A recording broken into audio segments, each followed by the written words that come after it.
అందరికీ నమస్కారం. ఈరోజు వీడియోలో భస్మం గురించి తెలుసుకుందాం. వీడియోలోకి వెళ్ళే ముందు అందరికీ ఒక చిన్న విన్నపం. వీడియోను చివరి వరకు చూడండి. నచ్చితే లైక్, షేర్ అండ్ సబ్స్క్రైబ్ చేయడం మాత్రం మరవకండి. Thank you. అందరూ ధరించే భస్మం గురించి కొన్ని ఆసక్తికరమైన విషయాలు తెలుసుకోవాలి. పరమేశ్వరుడిని పూజించే ప్రతి ఒక్కరూ నొసటన భస్మం ధరించడం పరిపాటి.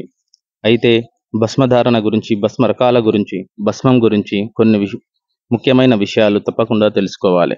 మొట్టమొదటగా భస్మం ఎన్ని రకాలు, అవి ఏవి అనే విషయాలు తెలుసుకుంటే భస్మం 3 రకాలు.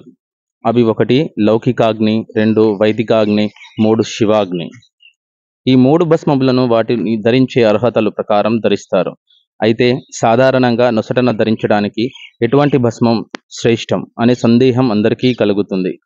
అందరూ ధరించడానికి గోమయం అంటే ఆవు పేడతో చేసిన పిడకల ద్వారా కాల్చిన హోమాగ్ని నుండి లభించే భస్మం అత్యుత్తమమైనది.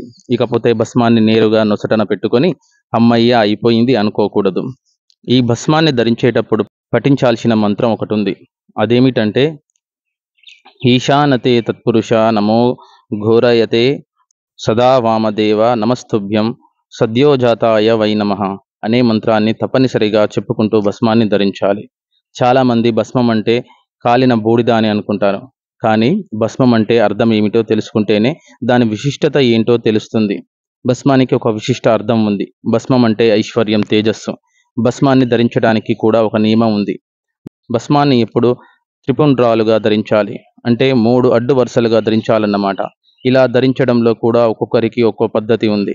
మగవారు కనుబొమ్మలు దాటకుండా ధరించాలి, ఆడవారు ముంగురులు దాటకుండా ధరించాలి.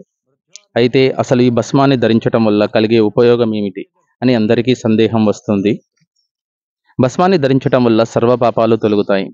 భస్మాన్ని 3 అడ్డు వరుసలుగా ధరిస్తారు అనే విషయం తెలిసిందే. దీన్నే త్రిపుండ్రం అని అంటారు. త్రిపుండ్రంలో దేవతలు కొలువై ఉంటారు అనే విషయం చాలా మందికి తెలియదు. ఇందులో ఒక్కొక్క రేఖకి 9 మంది చొప్పున మొత్తం 27 మంది దేవతలు కొలువై ఉంటారు. భస్మాన్ని కేవలం నొసటన మాత్రమే కాకుండా వివిధ ప్రాంతాలలో ధరిస్తారు.